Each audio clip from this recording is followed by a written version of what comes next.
So I hate that I need to talk about the thing that I need to talk about, but as I do need to talk about it, we're going to talk about it, and here's a quick lesson. Yes, hello, I am Frinkled and Frinklehoop, the wrestling teacher, and I have my teaching stick right here. Don't you tell me it's not a stick, it is. Because look, here is your number one lesson. When it comes to YouTube videos, specifically wrestling YouTube videos, the whole point is fun. That's it. We're trying to have fun, we're trying to have a conversation. We are just massive nerds. Don't make me come at you with a stick. Right, good, get it, excellent. It's just not always about clickbait. Oh, it's called clickbait. We're just trying to have a good time. I mean, have we all forgotten fantasy booking?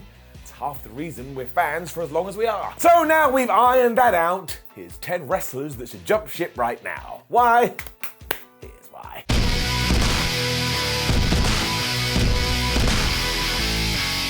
So let's not stand on ceremony, Mr. Wayne, and let's go in at number 10. Brian Cage. Now the good news if you're a Cage fan is that it does seem that Ring of Honor is about to start up again properly, and he's going to be a pivotal part of that. And everything he did with Team Taz a few years ago I thought was pretty good, and also if you go and watch his Impact work or any of his indie matches, you will say to yourself, oh wow, Brian can go. I mean, seeing a man that big fly around is just fascinating. But do you want to know the main reason I'd like to see him go from AEW to WWE in this instance?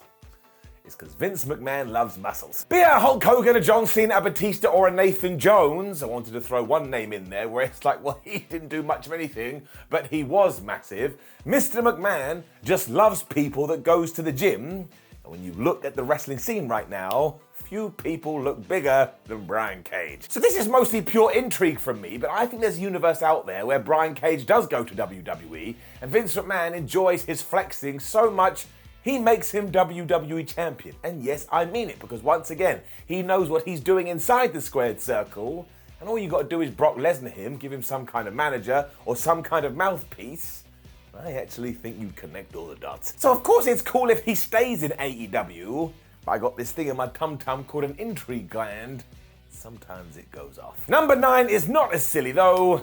Sasha Banks. Now, depending what reports you want to believe, Sasha Banks is either under a WWE deal right now or she's not. But regardless what the truth of the situation is, when you go back to a few months ago when she did walk out with Naomi, it's not the first time it's happened. And I think we can safely say the WWE and the boss don't really see eye to eye. And there's nothing wrong with that either, because it is just a job at the end of the day and that stuff happens. But much like Cesaro, who joined All Elite Wrestling recently, I think the one thing Sasha Banks needs right now is freedom. Freedom to do the character the way that she wants, freedom to have the matches that she wants, and just damn freedom. Said that word too much. And I don't mind that WWE has its playbook, but it just kind of feels to me like she's never going to usurp a Charlotte Flair, she's never going to usurp a Becky Lynch, which is kind of crazy to me. Like, both of those two people are absolutely stars, but when it comes to Sasha Banks, I think she ticks every damn box, and yet during her WWE career, which has been great, it always kind of feels like she's been held back. If nothing else, we're just at a crossroads, so if she does go back to WWE, will it just go bad again? Sometimes you just need something fresh, sometimes you just need to do something new, and that's where I think we are right now. And who knows what happens after that? Maybe she returns to WWE, and do not forget, somebody will be the first person to do that. They go WWE, AEW, WWE, or AEW, WWE, AEW, and yes, that individual could absolutely be Cody Rhodes. That's a different video for a different day. In at number 8 too, MJF. Obviously. This is purely selfish too, but man, would it absolutely rock. Now I think from a legal angle, there's no way that this can even happen. But can you imagine if the last thing we saw Maxwell Jacob Friedman do in an AEW ring was go, I hate it here, I don't want to be anymore, and then he just turns up on Raw like he thinks he's flipping Lex Luger in the mid-90s. I mean, it would just be one of those moments that you remembered forever. And look, I am 99% sure that WWE and AEW are never going to work together in an official capacity. And the only reason I don't say 100% is because you never say never. But that means any narratives that we do get have to come out from situations like this. I've already mentioned Cody and why his jump was so big. And if Friedman did the same, again, especially given the story right now, I think I'd literally die. And again, do I honestly think this is what's going to occur? No, I don't. Not in a million years. I've just got my fantasy booker hat on again. Man, it would be glorious. Moving on to someone who actually deserves to be on TV more, though. Dolph Ziggler. Now, the issue with this one is that straight away a corner of the internet is shouting, no more WWE guys. And there really isn't a bigger WWE guy than Dolph Ziggler right now. because he debuted in September 2005, which means he has now been with the company 17 years. And that is terrifying. And sure, he too got his moments, especially when he cashed in his Money in the Bank briefcase on Alberto Del Rio. But really, I think a lot of us thought that one day he was going to have that big extended run. It never happened. I mean, it looked like it could happen at Survivor Series 2014, but it didn't, so that's as far as we can go with that one. And really, the biggest problem Dolphy Boy Blue had was that he was too good. And I know that sounds absolutely ridiculous. It's like when a sports commentator goes, oh, well, he hit it too well. You're like, what the flub are you talking about? But WWE soon realized, oh, wow, we can give Ziggles anything and he knocks it out of the park. So they quite literally gave him everything. He is 41 years old as of me talking, so he's still got a good few years left in him. And I would just love to see him be treated as a tippy-top star at one point during his career, because I truly think he would smash it. And there's the opposite to this as well, because sometimes you need to see the writing on the wall. And at number 6, Dominik Dijakovic. The current day T-Bar reminded us of his talent recently when he was in that last chance Money in the Bank Battle Royal.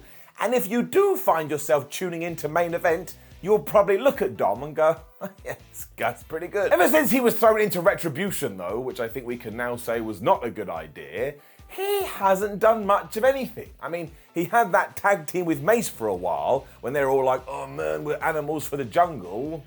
Well, let's face it, that was really weird. So these days, he usually turns up, loses, and then goes home again. But if you go watch his stuff in NXT or on the indie scene, once again, this guy's got talent. I just can't see a world now where WWE's actually going to give him an opportunity. And I'm not even saying he has to go to AEW.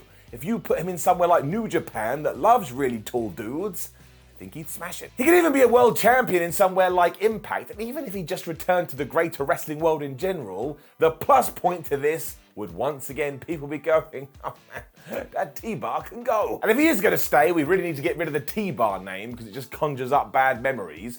And if you take Battle Royals out of the equation, he hasn't been on a proper WWE program since February when he lost to Omos. And before that, it was December where he lost to Finn Balor. And this is why I think it's time to jump. Which is the same for his constant dark match opponent, Mustafa Ali. Now, there's not much to say about this one because you know the deal. Mustafa wanted to leave WWE. He tweeted this, but for some reason they said no. Eventually they did get back on the same page. He had that short feud with Theory, and then once again he was back to doing a whole lot of nothing. So who knows what's going on behind the scenes, but Ali is just so good, and given that he is 36 years old at the moment, he is basically in his wrestling prime, so somebody should be putting him on television every single week. So I just want somebody to give him a proper shot, and look, maybe we do give him the ball and he drops it, but at least then I would know, although also I highly doubt it. And once again, I'm not saying he has to go to All Elite Wrestling. There's so many options. I mean, can you imagine him in New Japan in that junior division?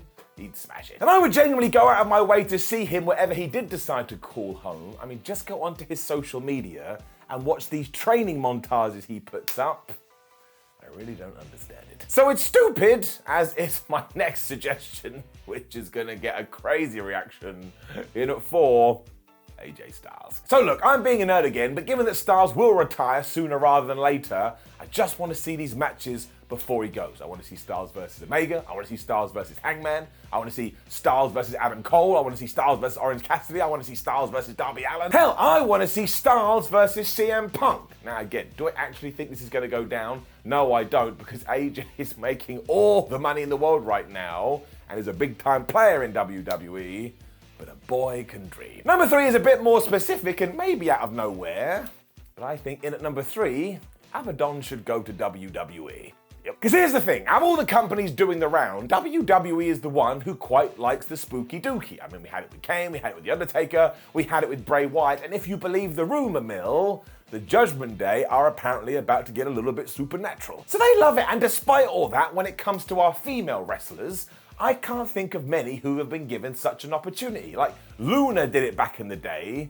I really wouldn't call that a good example. And you did have it with Nikki Cross when she was Insanity, but as soon as they got called up to the main roster, whoop, we cut their legs off. So let's go get Abadon and push this as hard as we can. And I'm not talking boogeyman either. I don't want to turn up and go, oh man, I'll eat a bunch of worms. I think we should present her as terrifyingly as possible, because I've seen her on Dark and Dark Elevation, etc., And every time I'm a bit, oh man, I want to run into her down dark alley. I just think it may be hard to crack in AEW now because the only place you could put her was the House of Black. But they went out there and got Julia Hart. And you just know if she did go to WWE, she'd be shooting fire, she'd be shooting lightning, and probably chokeslamming somebody through her parents' graves. Because no matter how many years pass, you can never pretend that didn't happen. Because it absolutely did. And do you know who else I'd go nuts for if they turned up on Raw or SmackDown? Number 2, Ricky Starks. And let me caveat this by saying that I don't care if Ricky turns up in GTZ, which is a promotion I just made up. It makes no difference to me, and he is smashing it in AEW. And I tell you this, one day he's gonna go babyface and become the world champion. But much like Cody, who felt like he may get bigger opportunities if he did go across the pond, I think it may be the same for Starks. And I know your instant reaction is, Simon, he's not big enough for Vince McMahon.